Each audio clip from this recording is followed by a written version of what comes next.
musician. Yeah. Well, for the songs, also maybe I could organize a show at McCabe's Concert Hall about for different people who have a song about camping, Road on the Home on the Prayer. You know, when you think about it, almost all musicians are vagabonds. We come from a long Irish, and so we come from a long line of tinkers. They call them tinkers, gypsies, people that play music and travel around. And when you're on the road, it's that's your thing. You're living on the road. Except the only difference is they'll stay in motels and hotels and whatnot. Which I'll do when I can afford it once in a while. Because it's nice to have a bath. But, even... It just gets to be difficult. When things get difficult, if you have financial problems or you get sick, something happens, your family can only take up so much slack. I have a son that's got a young family, my grandkids, and they live in a tiny place. And they want me around, but it's like, it's not very much space, So, I was going to visit them a couple of days, and I go down south, visit with my older children, my other children. I have 4 children. So, yeah, my other son and my 2 daughters live with their mother in San Clemente, and I go visit with them for a couple of days. But it just got to be difficult. Because I always feel like you're imposing on someone. You don't have your own space, And if you're a creative person like me, you need a place to write and a place to be to write, or I thought I did. And then I found that once I was traveling around, I can pretty much write anywhere. It's just a matter of focus and attention. And I don't know. I think it's about 2 years ago. I met a friend up in the mountains to do a camping trip, and I just didn't come back for like 6 months. And I just got really comfortable with being on my own and in nature, and was writing a lot, and became a way of life, Then I had some good luck with my ex-wife. Came into some money. She bought me a piece of land out in the Owens Valley. So I'm building a little place out there. So I'll go out there. Where's that? When I need to have really some peace and quiet and get away from people. And how often are you down here in Los Angeles? Well, I have a medical condition where I get an infusion of immunoglobulin every 2 weeks. So I'm taking those treatments down here.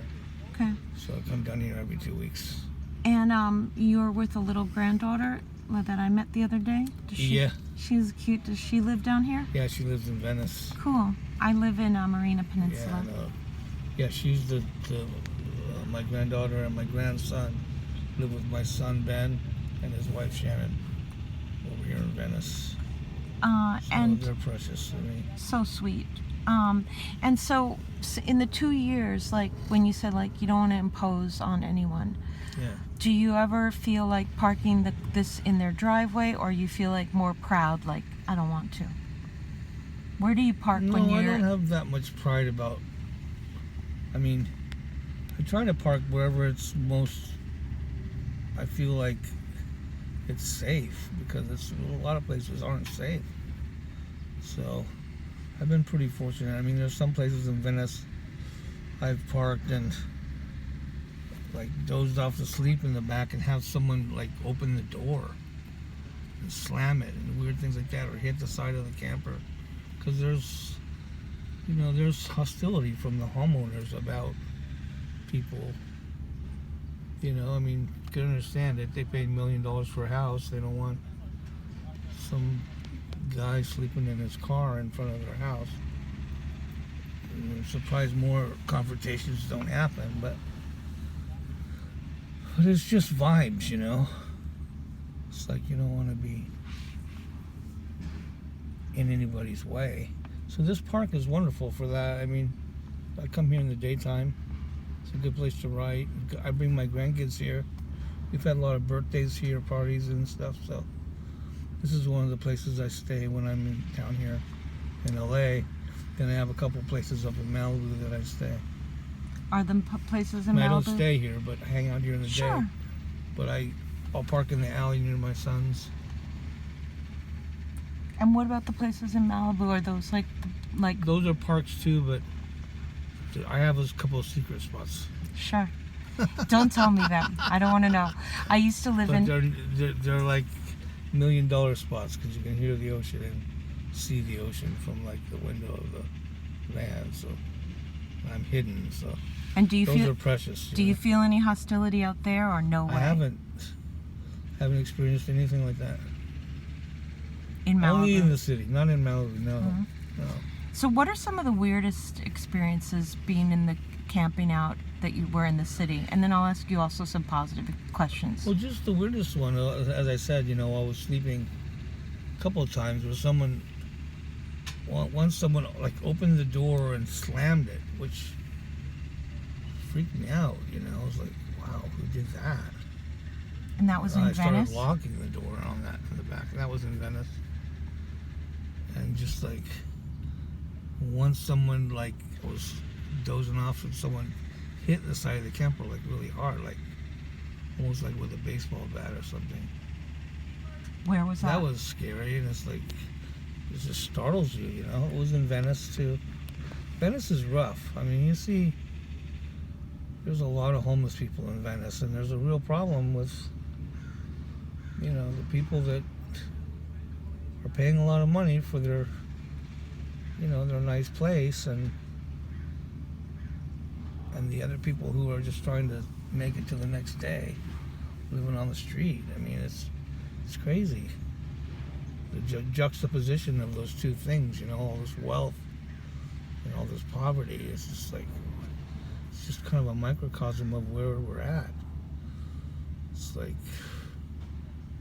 that polarity. People having a hard time and there's more and more homeless because all has to happen is one little thing, get your car impounded or have an illness where you can't go to work, and make as much money as you used to make or whatever. I mean, you've got to make, to survive, really, if your rent's $2,000 a month, you've got to make $2,000 a week. If you're gonna have a car I read a report. Where did I see that? I guess it was NPR. There's nowhere in the United States where you can, for a minimum wage, afford rent. If you work a minimum wage job, there's not one city in the United States that would be you can affordable. And that means like in the middle of the country, the coast, anywhere. So things are out of balance, So my music reflects that, it reflects my experiences, of being sick and not know if I'm going to get better, and then just taking it day to day and trying to get better, and meanwhile dealing with being homeless, and having peace of mind and peace of body is an essential part of being healthy. So a lot of the songs are healing songs. They're about emotional healing.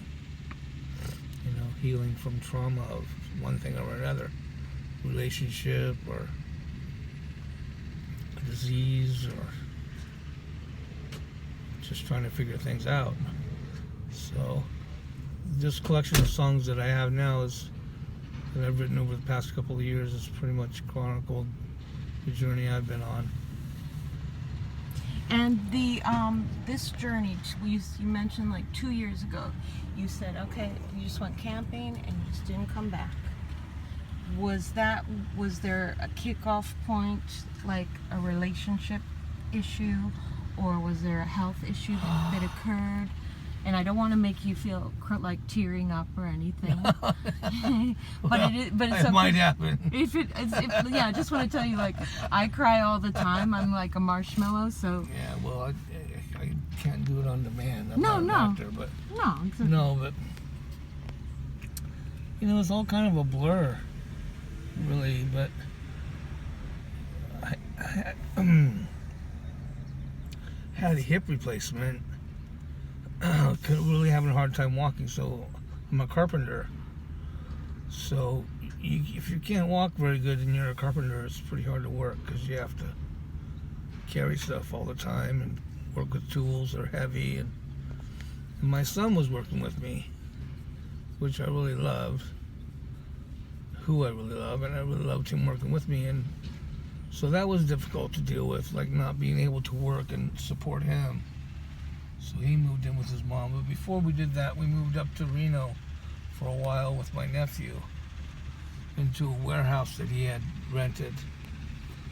And it was kind of a depressing time. It was like fall and it was cold and we didn't have work and we're living on my Social Security, And it's weird. And that's not a lot, yeah. No, that's it was not just enough, barely enough for food and a little gas. So we kind of stayed put, and it was just like, I guess I got a lot of humility from that experience. Of the hip replacement? No, of just, well, that too, being grateful to walk again. But, living up there and not having any money and just having empathy for people that are broke. I mean, I worked hard my whole life, raised 4 kids. And are they all the kids working and have jobs and stuff? Yeah, they're all pretty successful people. To reach, That's an accomplishment. To reach 65 and not be able to afford a place to live, it's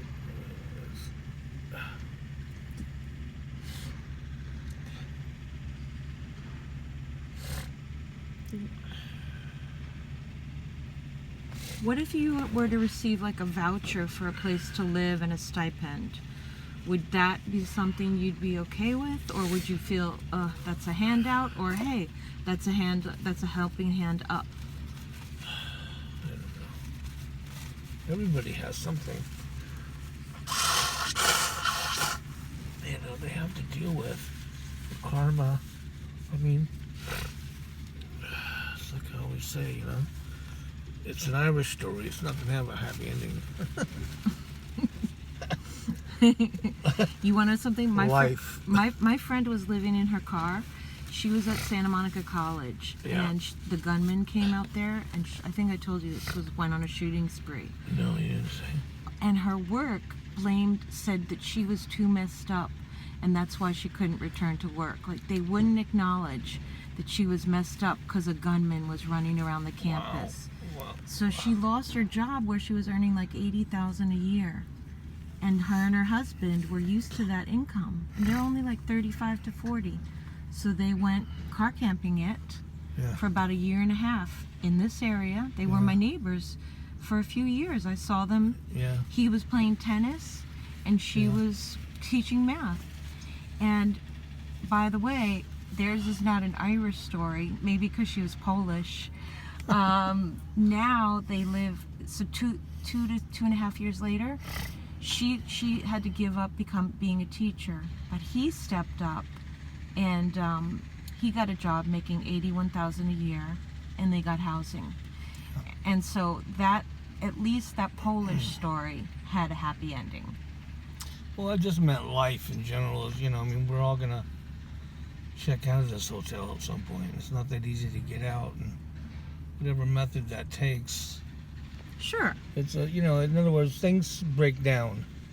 Things aren't, don't always just continue to get better and better. Life's, it's more like a wave. Things go up, things go down. And do you feel that other people have an inert callousness, like you were talking about here's these opulent homes and then here's people without a place to live? What do you think about the people, like, instead of banging on the door with a baseball bat, what do you feel they could be doing instead? Well, I think they're just expressing their frustration. I mean, that's obviously not a really safe way to do that. Someone could have a gun or something. You don't want to confront, get violent about your feelings. But it's frustrating for everyone. I mean, you see the people on the street. Oh my God. I'll turn this off.